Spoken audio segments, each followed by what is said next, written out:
Bismillahirrahmanirrahim. Assalamualaikum warahmatullahi wabarakatuh. Alhamdulillahi ala ihsanihi wa syukru lahu ala taufiqihi wa amtinanihi. Asyhadu an la ilaha illallah wahdahu la syarika lah wa asyhadu anna Muhammadan abduhu wa rasuluhu sallallahu alaihi wa ala alihi wa ashabihi wa man sara ala nahjihi wastanna bisunnatihi ila yaumi liqaihi. Qala Allah Ta'ala ya ayyuhalladzina amanu taqullaha haqqa tuqatih wa la tamutunna illa wa antum muslimun. Ya ayyuhan nasu taqu rabbakumul ladzi khalaqakum min nafsin wahidah wa khalaqa minha zawjaha wa batha minhuma rijalan katsiran wa nisaa'a wattaqullaha alladzi tasaaluna bihi wal arham innallaha kana 'alaikum raqiba. Ya ayyuhalladzina amanu taqullaha wa qulu qawlan sadida yuslih lakum a'malakum wa yaghfir lakum dhunubakum wa man yuti'illaha wa rasulahu faqad faza fawzan 'azima. Amma ba'du fa inna asdaqal hadithi kitabullah wa khairal huda huda Muhammadin sallallahu alaihi wasallam wa syarral umuri muhdatsatuha fa inna kulla muhdatsatin fid dini bid'ah wa kullu bid'atin dhalalah wa kullu dhalalatin finnar. Ma'asyiral ikhwah jamaah kajian rahimakumullahu jami'an. Alhamdulillah, segala puji kita panjatkan kepada Allah Subhanahu wa taala yang telah memberikan banyak sekali kenikmatan, wabil khusus nikmatul imani wal Islam, dan nikmat kita bisa menjalankan ketaatan kepada Allah Subhanahu wa taala.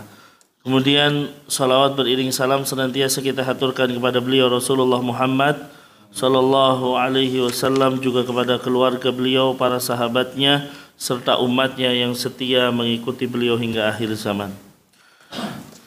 Ikhwas sekalian, kita melanjutkan pembahasan hadis Arba'in An-Nawawiyah dan kita masuk ke hadis yang ke-10, ya, yaitu terkait Allah Subhanahu wa taala hanya akan menerima yang baik, ya, dan akan menolak yang buruk.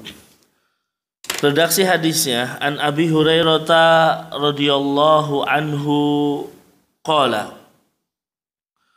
Rasulullah sallallahu alaihi wasallam, dari Abu Hurairah semoga Allah meridhoinya berkata, Rasul sallallahu alaihi wasallam bersabda, innallaha ta'ala tayyibun la yaqbalu illa tayyiban.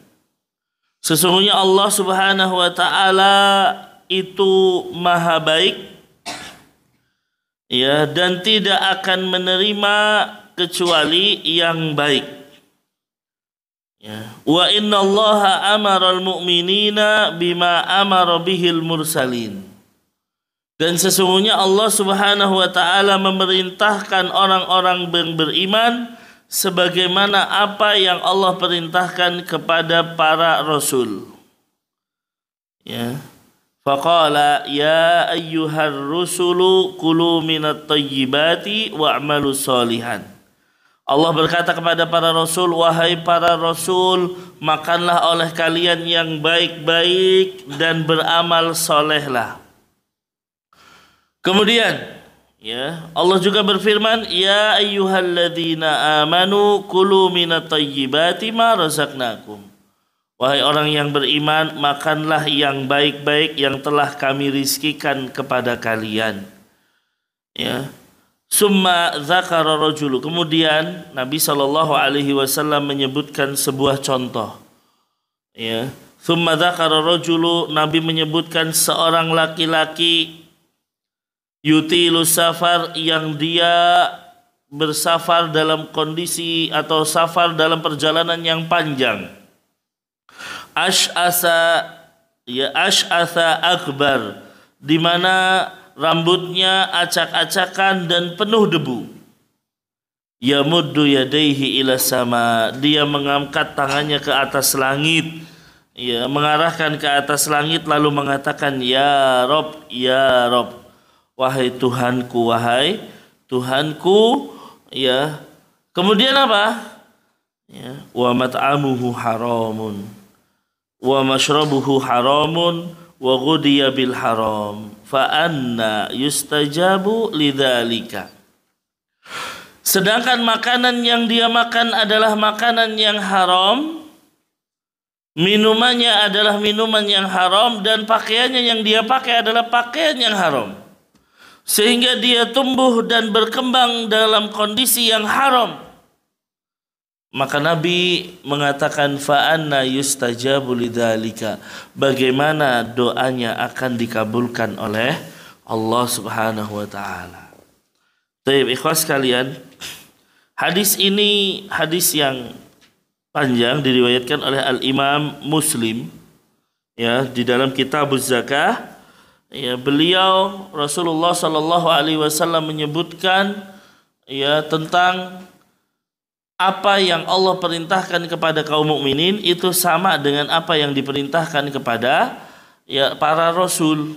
Ya, makanya di sini redaksi hadisnya mengatakan dari Abi Hurairah, semoga Allah meridhinya, bahwa Rasul sallallahu alaihi wasallam bersabda, ya, innallaha ta'ala thayyibun la yaqbalu illa thayyiban. Dalam riwayat yang lain ayyuhan nas, ada tambahan ayyuhan nasnya. Wahai manusia, sesungguhnya Allah itu maha baik, tidak akan menerima kecuali yang baik. Nah, apa itu thayyib? Ya, thayyib itu artinya baik. Ya, Allah itu maha baik. Nah, ini kalimat maha baik itu ada yang mengartikan bahwa Allah itu salah satu namanya adalah At-Thayyib. Sebagian mengatakan Thayyib ini maksudnya secara umum bukan nama Allah. Yang terpenting adalah Allah itu baik. Ya, makanya di sini kalimat baik itu lawan katanya adalah buruk. Ya, kalau secara bahasa Arab namanya al-khabith. Ya, al-khabith. Jadi at-thayyib lawannya al-khabith. Dan Allah banyak menyebutkan dua lawan kata ini dalam Al-Quran. Di antaranya dalam surat Al-Anfal ayat 37. Allah mengatakan liyamizallahul khabitha minat thayyib. Agar Allah membedakan antara yang buruk dengan yang baik. Ya, jadi di sini kalimat al-khabith wa thayyib. Ya, nah, ya, di antara juga Allah menyebutkan tentang dua kalimat ini di dalam surat An-Nur ayat 26. Ya, surat An-Nur ayat 26 yaitu yang menyebutkan tentang pasangannya masing-masing. Allah mengatakan al-khabithatu lil khabithina wal khabithuna lil khabithat. Wanita yang buruk pasangannya adalah laki-laki yang buruk. Kemudian apa?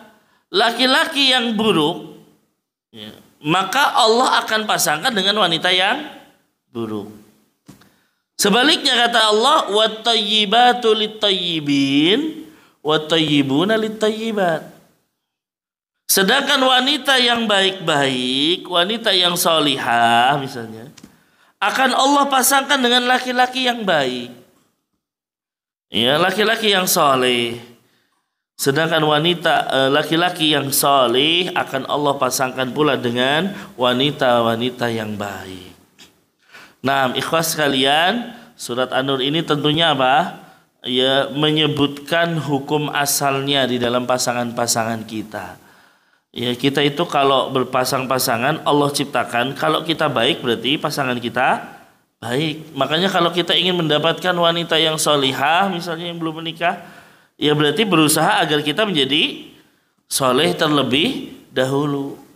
Ya, demikian pula kalau kita ternyata menjadi orang yang gemar bermaksiat, ya maka sangat jauh kalau ingin mendapatkan istri yang solihah misalnya.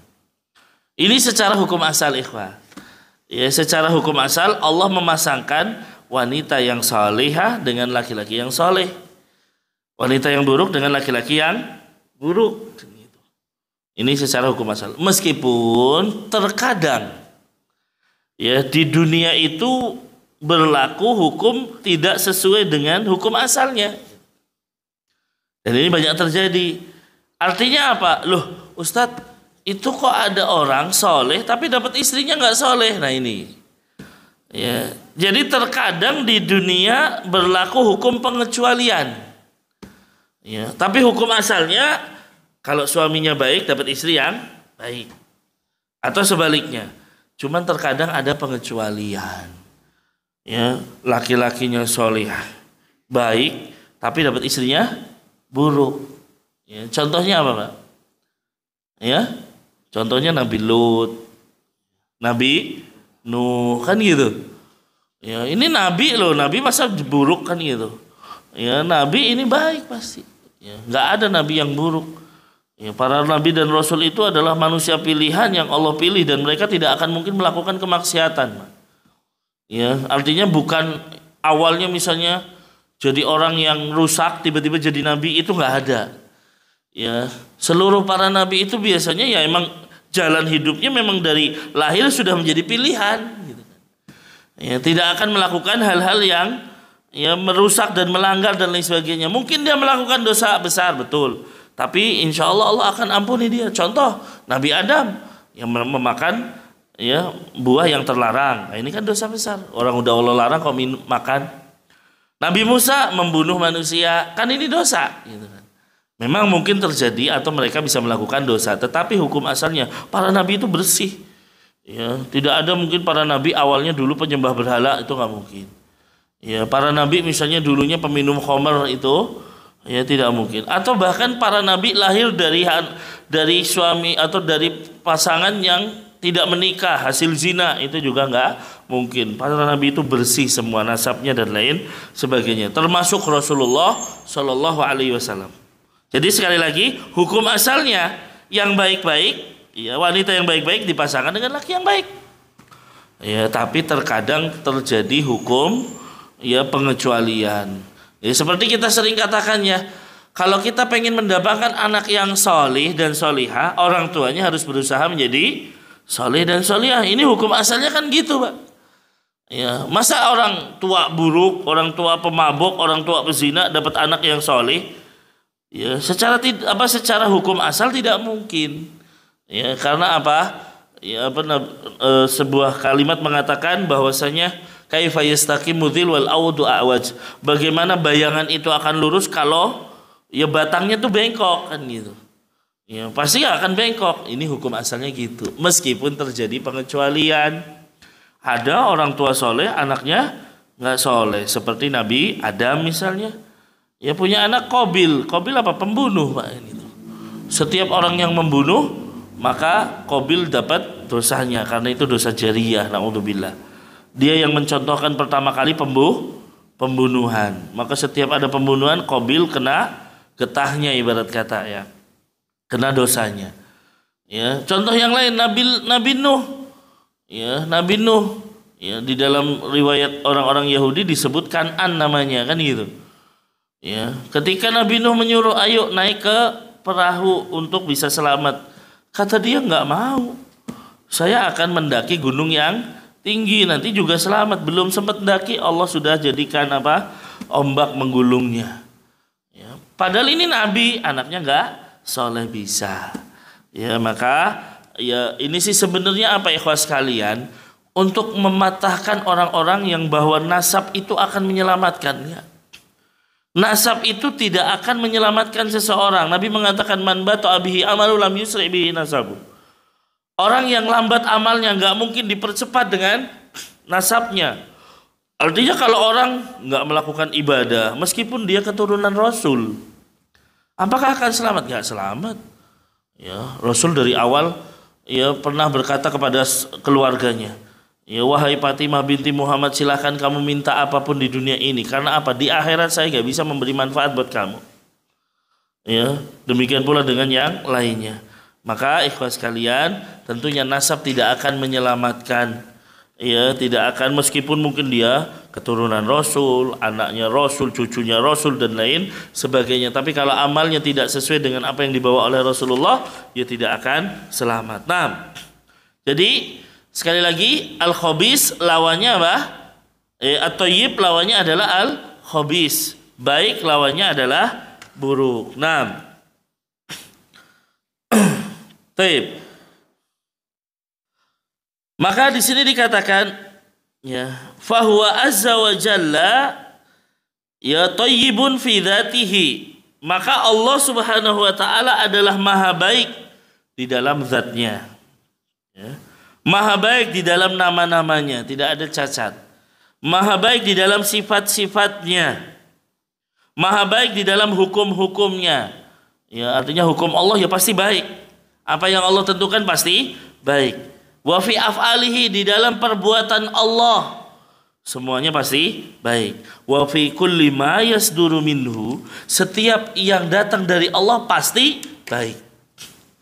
Ya, apapun yang datang dari Allah pasti baik karena tidak ada hal keburukan datang dari Allah.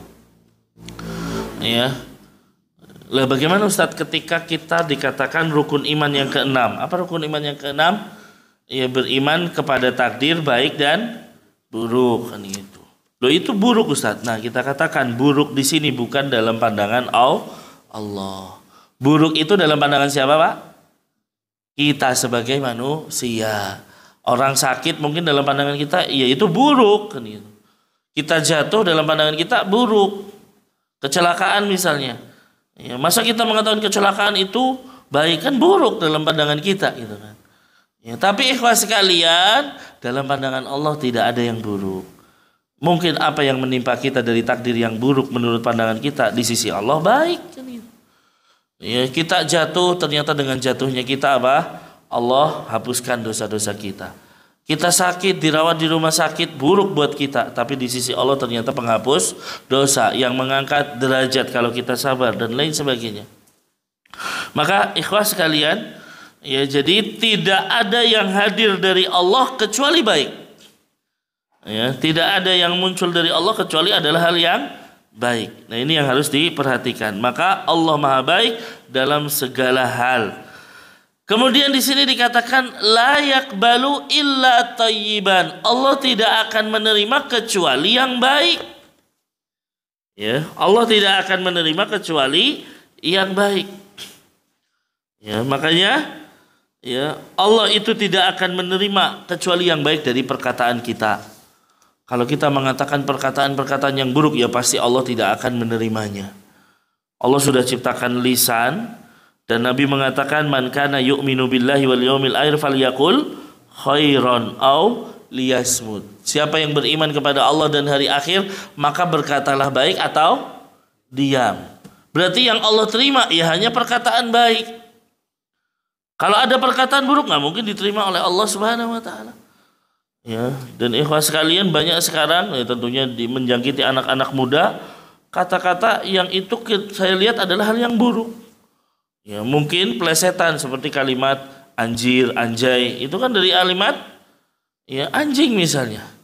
Ya, ini tentu tidak akan diterima oleh Allah Subhanahu wa taala. Kita diperintahkan mengatakan yang baik malah berkata yang buruk. Ya. Nah, juga baik dari sisi amalan. Ya. Allah akan menerima dari yang baik dari amalan kita. Kalau sebuah amalan itu buruk, maka pasti akan tertolak di sisi Allah Subhanahu wa taala. Maka Allah tidak akan menerima kecuali yang baik. Ya, di sini dikatakan konsekuensi dari sifat baik Allah bahwa Allah tidak menerima kecuali yang baik. Mencakup segala hal di antaranya. Allah hanya akan menerima akidah yang baik. Ya, Allah hanya akan menerima tauhid yang benar. Ya, itu yang pertama. Yang kedua, Allah hanya akan menerima amalan yang baik. Dan kita tahu amal itu disebut baik dan diterima kalau memenuhi dua syarat. Apa saja, Pak? Ikhlas dan ittiba. Ada contohnya. Itu amalan disebut baik. Kalau tidak ada dua syarat itu, ya amal itu tidak disebut baik. Makanya kita katakan apa sih yang disebut dengan amal soleh? Ya amal yang ikhlas. Dan ada contohnya dari Nabi SAW. Kalau amalan itu nggak ikhlas, ya nggak bakal diterima oleh Allah. Ya. Seseorang melakukan amalan dengan ikhlas, tapi kok nggak ada contohnya, ya nggak bakal diterima oleh Allah Subhanahu Wa Taala. Kemudian mencakup juga Allah hanya menerima perkataan yang baik. Allah hanya akan menerima perkataan yang baik. Dalilnya surat Fatir ayat 10 menjelaskan hal ini. Surat Fatir ayat 10 Allah mengatakan ilaihi yas'adul kalimut thayyibu wal amalus salihu yarfa'u. Kepadanya lah akan naik perkataan-perkataan yang baik dan amal soleh yang dinaikkannya. Berarti yang naik sampai Allah perkataan yang baik dan amal soleh. Ya, nah itu maka di sini ikhwas kalian, kalimat thayyib di sini, baik di sini adalah yang baik yang diterima oleh Allah Subhanahu wa taala. Makanya ikhwas sekalian, ya, termasuk di sini yang baik adalah dalam sisi sedekah. Allah itu hanya akan menerima sedekah dari yang baik. Allah hanya akan menerima sedekah dari yang baik. Artinya apa? Hartanya itu harta yang halal. Ya. Kalau ada orang sedekah dengan harta yang haram, ya nggak akan diterima. Ya, makanya di dalam Islam tidak ada istilah Robin Hood, ya Pak ya. Apa tuh Robin Hood? Ngambil dari yang kaya, kemudian disedekahkan kepada yang miskin. Ini nggak bisa di dalam Islam. Ya, masing-masing itu sudah ketika seseorang mengucapkan la ilaha illallah, kata Nabi, asamu minni dima'ahum wa amwalahum. Orang yang mengucapkan la ilaha illallah maka terjaga harta ya dan darahnya, nggak boleh ditumpahkan, nggak boleh diambil hartanya. Zalim namanya. Ya, jadi ajaran ajaran komunisme itu juga bukan bagian dari Islam. Apa sih komunisme? Pemerataan harta. Ya, jadi maksimal harta harus sampai sini. Kalau kelebihan dia harus dibagi kepada yang lain, tidak bisa. Ya, Nabi itu tidak mengambil harta dari Abdurrahman bin Auf kecuali apa? Yang Abdurrahman bin Auf sedekahkan. Gak ada istilahnya wahai Abdurrahman bin Auf kekayaanmu sudah melebihi batas kan gitu. Ayo bagi-bagi kepada yang miskin, tidak. Ya. Tapi memang Abdurrahman bin Auf dari awal sukanya sedekah gitu kan. Ya, jadi apa? Setiap dapat harta banyak sedekahkan. Jual tanah semuanya disedekahkan. Ya, tapi ya itu, ya orang kalau sedekah nggak mungkin miskin, justru tambah kaya. Abdurrahman bin Auf udah habis duitnya, maksudnya habis untuk sedekah tetap ada lagi. Ya, sedekah ada lagi terus gitu. Makanya meninggal aja dalam kondisi ya memiliki banyak kekayaan yang diwariskan kepada anak-anaknya. Nah, jadi fatayyibu minal a'mal, yang disebut baik dari amalan adalah apabila dia ikhlas dan sesuai syariat. Dan ini sudah saya sampaikan di hadis yang kelima. Ya, artinya apa ikhlas kalian? Seseorang kalau dia beribadah secara ikhlas, cuman ternyata nggak pernah diajarkan oleh Rasul, nggak pernah dilakukan oleh Rasul atau para sahabat Nabi, berarti kan nggak ada contohnya. Ya, maka dia mau beribadah semalaman suntuk, ternyata nggak dapat pahala. Ya, nggak dapat pahala, bahkan bisa jadi mendapatkan dosa. Kenapa? Karena menyelisihi perintah Rasulullah Shallallahu Alaihi Wasallam.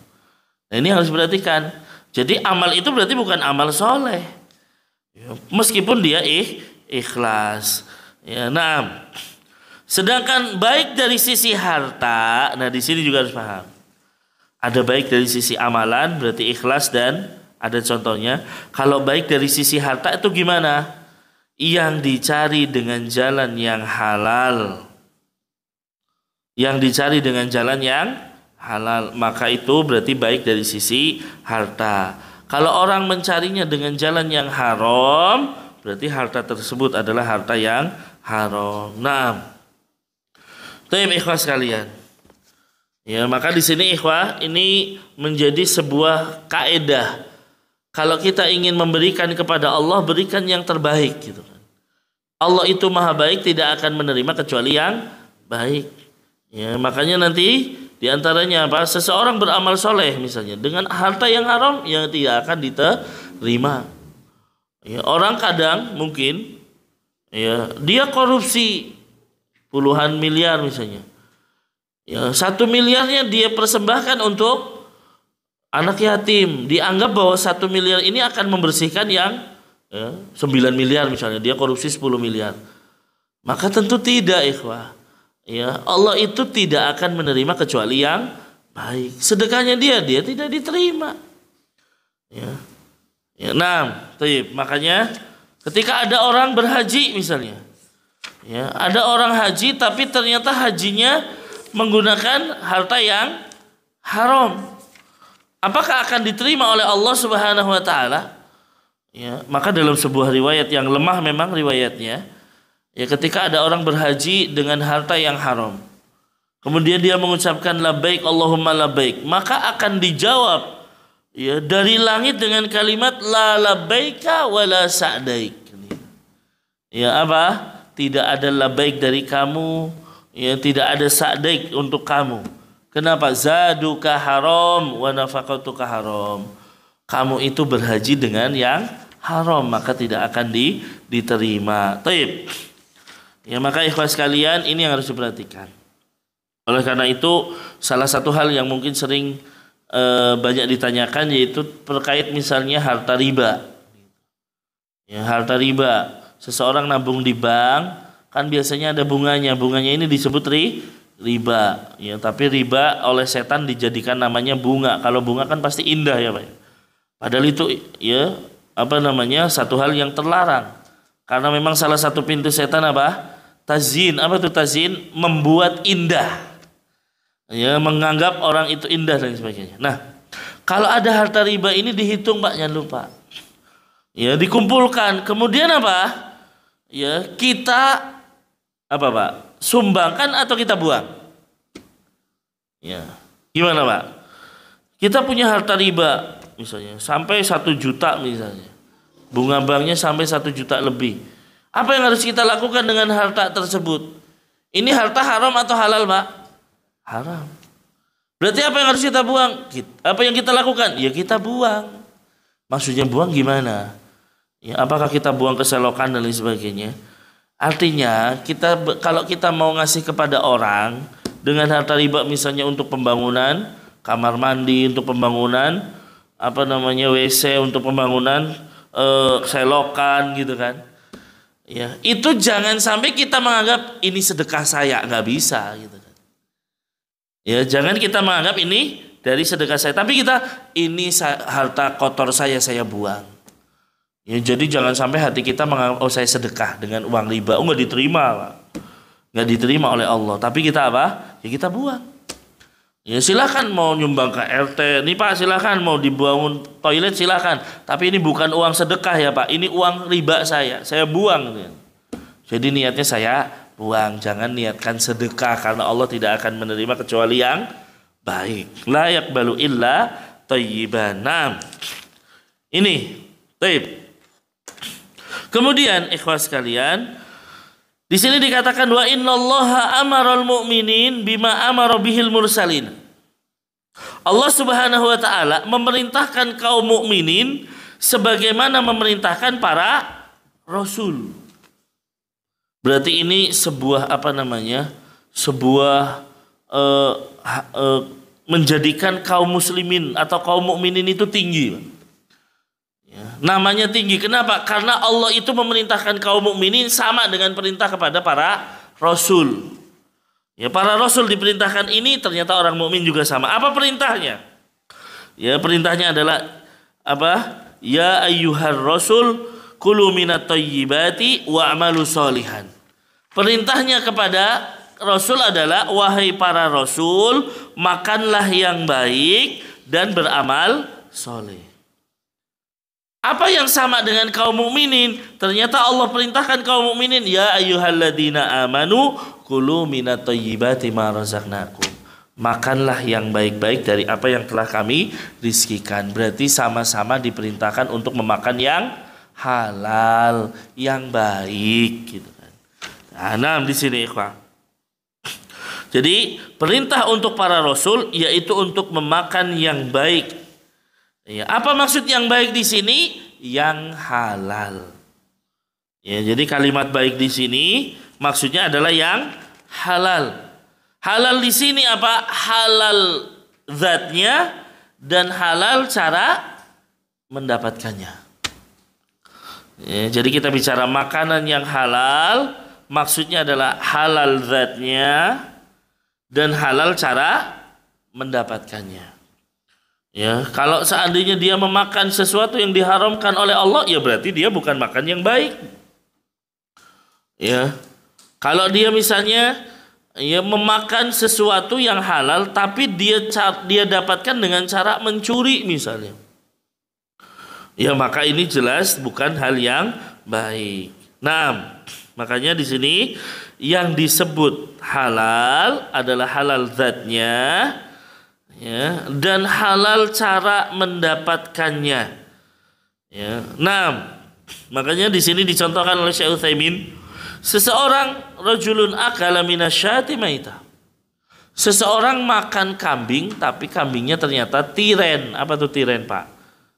Ya, mati kemarin gitu kan. Artinya bangkai.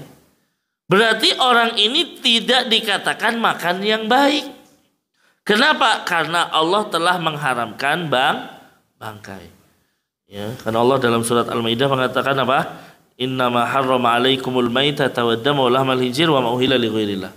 Sesungguhnya Allah Subhanahu wa taala mengharamkan satu darah, ya. Kemudian yang kedua apa? Bangkai. Yang ketiga daging babi, yang keempat yang disembelih untuk selain Allah. Nah, 4 hal ini diharamkan. Ya.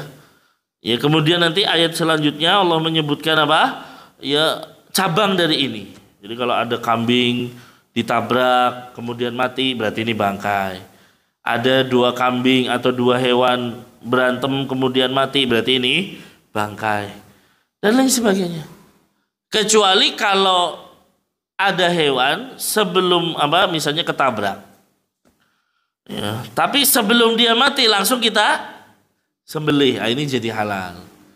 Illa ma dubiha, kecuali yang disembelih. Ya, jadi kalau misalnya ada kambing tiba-tiba loncat dari gunung, ya, tapi dia belum mati, segera ambil pisau, kemudian sembelih, maka itu insya Allah dikatakan tidak bangkai. Nah, jadi itu 4 hal yang diharamkan. Jadi kalau dimakan ya nggak baik, berarti dia tidak memakan yang baik. Seseorang makan dideh atau dideh, bahasa Indonesianya apa dideh? Marus, ya, marus itu bahasa Jawa ya Pak ya. Ya, yaitu darah yang mengocor, ya, darah yang mengalir, dikumpulkan di satu tempat, kemudian dijemur. Ya, jadilah darah itu seperti hati ya Pak ya. Jadi kayak hati kering gitu kan. Ya. Maka ini ya haram Pak. Gitu kan. Ya ini haram. Maka kalau kita makannya itu berarti kita tidak makan yang baik. Kenapa? Karena itu darah. Ya, maka hati-hati. Ya, terkadang ada beberapa ya penjual nasi kucing ternyata menyediakan ya darah kan gitu. Ya, ada beberapa tukang sate ayam misalnya ada hatinya, ternyata hatinya dari darah bukan hati asli. Ya, nah ini juga perlu kita hati-hati. Nah, ya, contoh yang lain, Syekh Utsaimin menyebutkan, rajulun ghasafasya. Ada seorang laki-laki mencuri kambing. Lalu kambing itu disembelih secara syar'i. Apakah halal?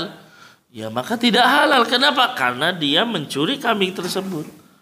Meskipun disembelih secara syar'i. Meskipun disembelih secara syar'i, maka itu tetap haram. Nah, ini makna dari makanlah makanan yang baik, maksudnya adalah makanan-makanan yang halal. Ya. Nah, taib. Kemudian ya Allah mengatakan wa malu solihan kepada para nabi. Wahai para nabi, beramal solehlah. Ya, beramal soleh.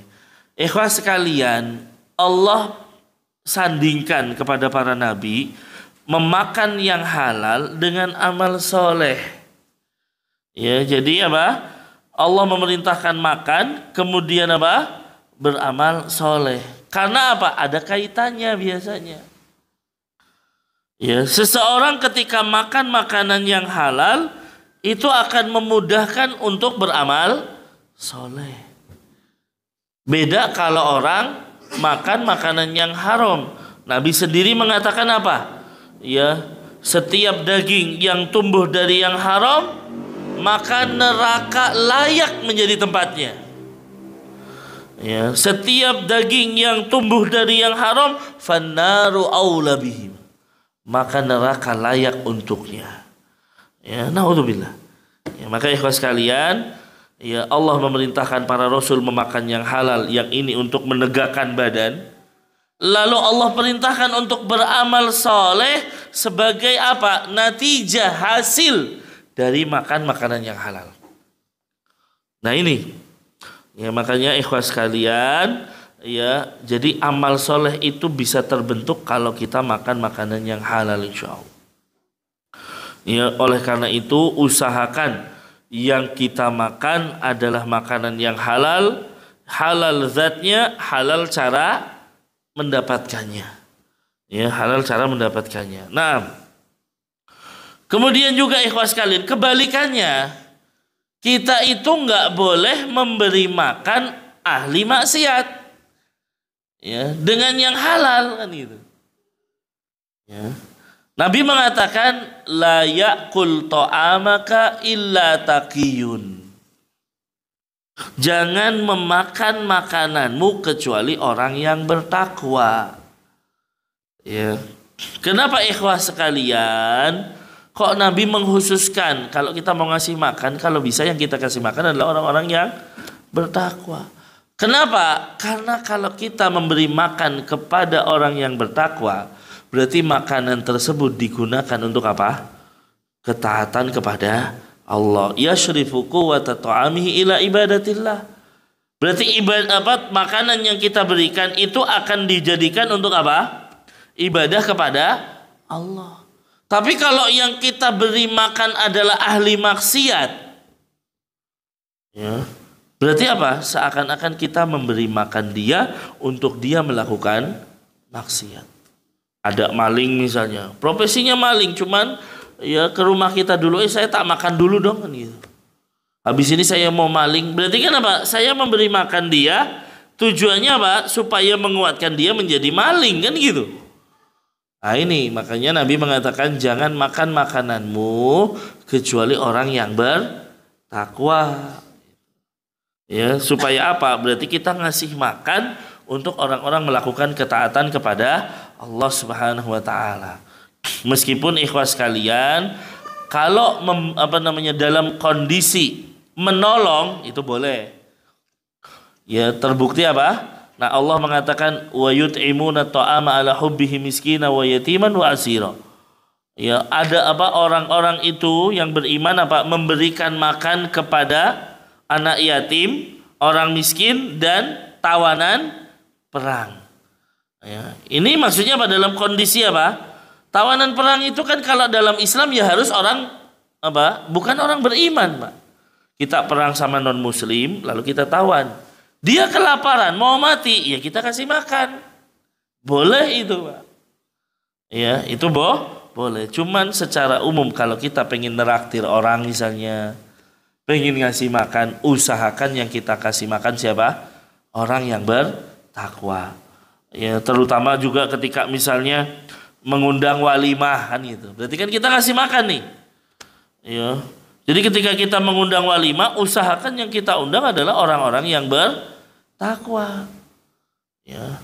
Dan juga harusnya orang-orang miskin. Ya, kalau walimah kan kebanyakan kebalik ya Pak ya. Yang diundang kebanyakan orang kaya. Kenapa Pak? Ya. Buat balik modal biasanya kan gitu. Padahal Nabi mengatakan apa? Syarrut ta'amul walimah. Seburuk-buruknya makanan adalah makanan walimah. Loh kok bisa makanan walimah makanan paling buruk? Kata Nabi, yud'a bihal agniya wa yutrakul fuqara. Yaitu biasanya walimah yang diundang hanya orang kaya dan meninggalkan orang miskin. Ya, maka makanan walimah kalau kita ngundangnya cuma orang kaya, makanan walimah itu menjadi makanan yang terburuk. Tapi kalau yang kita undang adalah orang-orang miskin dan orang-orang yang bertakwa, maka makanan walimah itu menjadi berkah dan lain sebagainya. Ini yang harus diperhatikan. Baik. Jadi ikhwah sekalian, ada hubungannya antara apa? Makanan yang atau makanan yang halal dengan amal soleh. Ya, maka ini harus perhatikan. Dan tadi kita sudah sampaikan ya Pak, yang namanya amal soleh adalah kalau amal tersebut ikhlas dan ada contohnya dari Nabi Shallallahu Alaihi Wasallam.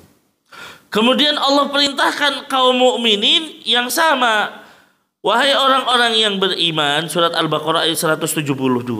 Kalau tadi perintah kepada para rasul, surat Al-Mu'minun ayat 51. Ya, ayat 51 perintah kepada para rasul. Sekarang untuk orang-orang mukmin adalah surat Al-Baqarah ayat 172. Allah mengatakan, ya ayyuhalladzina amanu kulu minat thayyibati ma razaqnakum. Wahai orang-orang yang beriman, makanlah yang baik dari apa yang telah kami rizkikan. Ya, maka ikhwas sekalian, dari sini kita lihat, kita katakan seorang mukmin diperintahkan untuk makan yang halal, demikian juga para rasul diperintahkan untuk memakan yang halal. Ya, jadi ini keutamaan orang mukmin, Pak. Makanya seorang mukmin makanannya diatur. Ya, apa? Ya yang halal. Ya, tidak segala hal dimakan, naudzubillah, kan enggak. Ya, makanya ikhwas sekalian, tapi kalau kita bicara yang halal dan yang haram, lebih banyak yang halal apa yang haram, Pak? Yang halal. Ya, yang halal lebih banyak. Yang haram ya yang disebutkan oleh Allah dan Rasulnya itu haram, selesai. Allah sebutkan 4 hal tadi haram, berarti itu haram. Rasul sebutkan beberapa hal yang haram, seperti misalnya yang memiliki gigi taring dan lain sebagainya, yang memiliki cakar. Ya, Rasul juga mengatakan misalnya tidak boleh kita membunuh katak dan lain sebagainya. Berarti kan katak ini haram dimakan. Gak boleh kita membunuh burung hudhud, berarti burung hudhud tidak boleh dimakan. Ya, jadi yang halal, yang haram itu disebutkan. Sisanya berarti halal. Ya, sisanya berarti halal. Ya, tapi ikhwas sekalian, memang ini pinternya iblis dan bala tentaranya. Ya, meskipun yang halal lebih banyak, tetap orang milihnya yang haram kadang. Ini kita bisa ambil ibrah dari bapak kita, dari nenek moyang kita, Nabiullah Adam alaihi salam. Kan Allah sudah mengatakan kepada Adam dan Hawa, wala taqraba hadhihi syajarah. Adam Hawa, jangan dekati pohon ini. Ya, kalimatnya jangan dekati, bukan jangan dimakan. Dekati aja nggak boleh, apalagi dimakan, kan gitu. Ya, tetapi pinternya iblis mengganggu Adam. Salah satu cara gangguannya memperindah. Ya, bagaimana cara memperindahnya? Kan Allah mengatakan ini buah yang terlarang. Tapi iblis mengatakan Ya, sesungguhnya kamu dilarang makan ini supaya kamu tidak menjadi malaikat atau menjadi kekal abadi. Maka yang menamakan buah khuldi itu siapa, Pak? Iblis. Gitu. Ya, jadi dikatakan Nabi Adam memakan buah khuldi. Buah khuldi kan artinya buah keabadian. Loh, siapa yang menamakan buah keabadian? Ya iblis. Ya, jadi diperindah padahal ini buah yang terlarang, Nabi Adam memakannya. Ya, maka ini terjadi pada anak keturunannya. Allah berikan yang halal banyak, tetap aja milihnya yang haram. Minuman yang halal banyak, Pak. Ya, sekarang jenis minuman banyak. Kopi aja, kopi macam banyak banget. Ya, mau kopi ini, mau kopi itu. Minuman teh banyak. Tapi orang larinya ke miras dan lain sebagainya. Makanan yang halal banyak. Ya, tetapi iblis menjadikan kita malah berpaling kepada hal-hal yang diharamkan. Taib. Ini sudah mungkin hadisnya kita potong di sini. Insya Allah kita sampaikan setelahnya adalah syarat atau bagaimana seseorang melakukan sesuatu yang itu menjadi pengabul doa. Yang dia lakukan adalah hal-hal yang kalau kita berdoa di situ pasti dikabulkan. Cuman ternyata nggak dikabulkan oleh Allah. Sebabnya apa? karena yang masuk ke dalam tubuh kita adalah yang haram. Nah, itu insya Allah kita akan jelaskan di pertemuan-pertemuan yang akan datang. Selanjutnya kalau ada yang mau tanya dan saya bisa jawab, saya akan jawab. Tafadhol.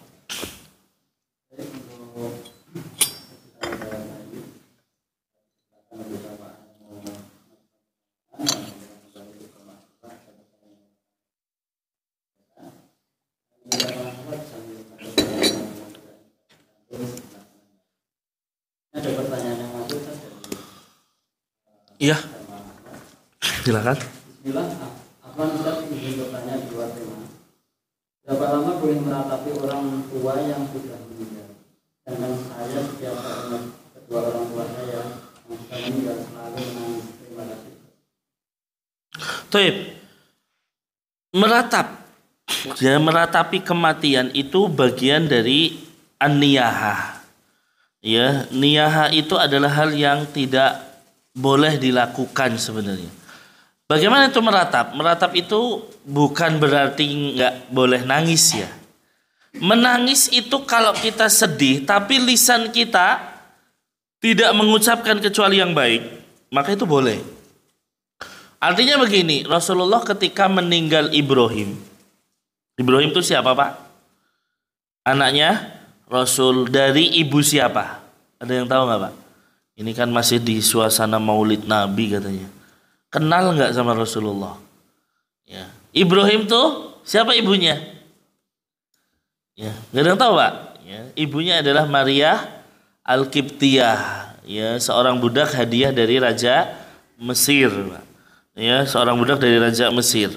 Nah, Ibrahim ini, ya kembali lagi Rasul itu menjadikan anaknya meninggal meskipun masih kecil.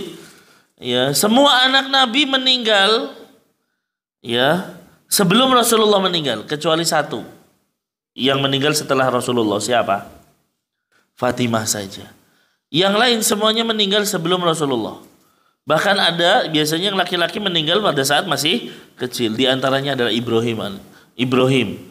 Yang ini adalah anaknya Maria Al-Qibtiyah. Nah, ketika Ibrahim meninggal, Rasul meneteskan air mata, gitu kan. Rasul meneteskan air mata. Para sahabat sampai bingung. Ada yang mengatakan, "Mahadha ya Rasul?" Artinya heran. Ya Rasul, kenapa engkau nangis? Ya, dianggap oleh para sahabat tidak boleh dong nangis gitu kan.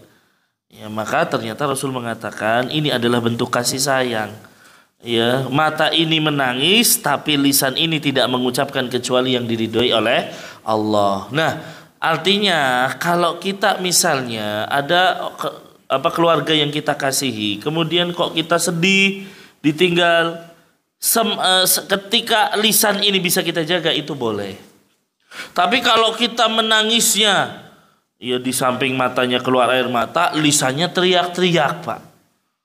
Sampai bahkan menampar-nampar pipi, merobek-robek baju. Nah ini nggak boleh. Ini adalah hal yang terlarang jelas. Ya, dan ini masuk dalam larangan. Nabi mengatakan kepada para wanita yang suka meratap, wahai para wanita yang meratapi kematian, kalau dia meninggal sebelum bertobat dari hal itu, maka dia akan dipakaikan dengan pakaian dari besi panas. Ya, ini hukuman bagi orang-orang yang suka meratap. Makanya yang bertanya, artinya kalau kita sedih itu wajar. Cuman jangan sampai kesedihan ini membuat kita satu, lisan kita teriak-teriak, atau yang kedua mempertanyakan takdir, ya Allah kenapa kok ya ibu saya harus meninggal dulu. Ini nggak boleh. Ya, kalau cuma sekedar menangis silakan. Ya, tapi menangis itu hanya mengeluarkan air mata dan tidak mengeluarkan suara. Itu yang diperbolehkan kata para ulama. Wallahu alam. Ya, demikian. Ada lagi?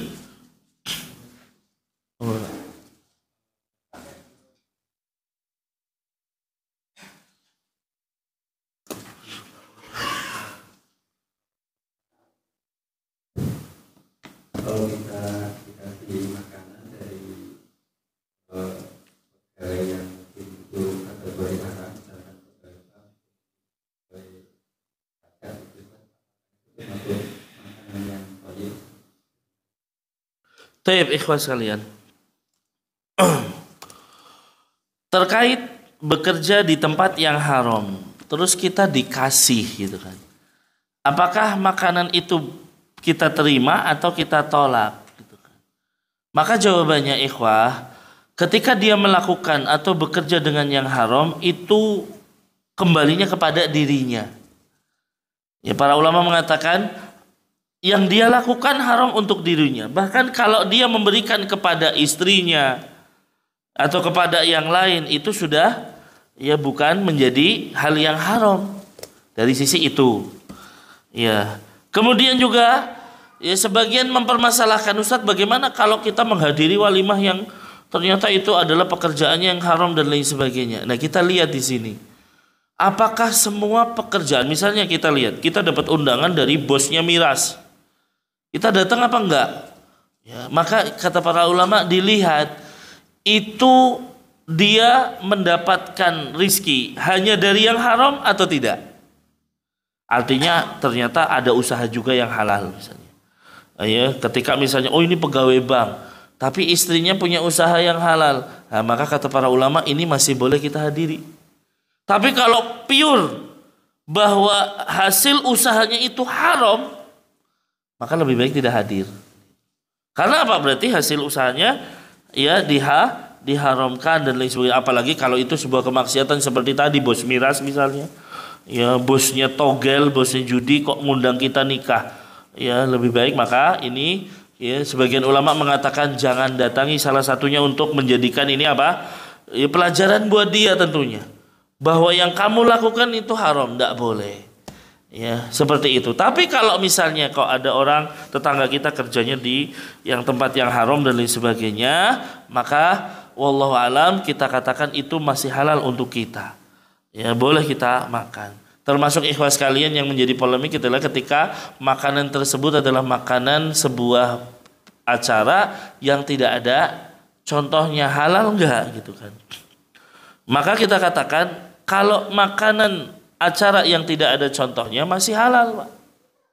Yang haram adalah makanan yang itu adalah acara kesyirikan. Kalau itu acara kesyirikan tidak boleh. Jelas haram. Misalnya ini makanan dari hasil ya persembahan kepada Nyi Loro Kidul. Wah, ini haram jelas. Ya, tidak boleh kita terima. Tapi kalau makanan itu dari hal yang tidak ada contohnya, sebuah acara yang tidak ada contohnya, maka itu masih dihalalkan dan boleh kita makan. Wallahu alam. Karena sebagian ada yang berlebih-lebihan.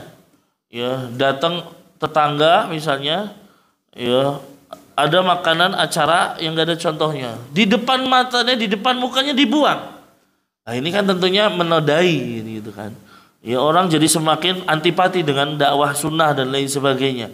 Ya, nah ini tentu tidak tepat. Bahkan itu boleh dimakan, silakan. Ya, boleh untuk dimakan. Wallahu alam. Mungkin itu. Cukup ya? Ya. Tapi itu yang bisa saya sampaikan. Insya Allah kita lanjutkan di pertemuan-pertemuan yang akan datang. Ya, masih di dalam hadis yang ke-10 insya Allah. Ya, semoga yang saya sampaikan bermanfaat untuk saya pribadi dan juga jamaah semuanya. Kebaikan dan kebenaran murni dari Allah Subhanahu wa taala, sedangkan kekeliruan dan kesalahan itu karena lemahnya ilmu yang saya miliki. Mohon dibukakan pintu maaf yang sebesar-besarnya. Allahumma alimna ma yanfa'una wanfa'na bima 'allamtana wa zidna ilman ya rabbal alamin. Subhanakallahumma wa bihamdika asyhadu an la ilaha illa anta astaghfiruka wa atubu ilaik. Assalamualaikum warahmatullahi wabarakatuh.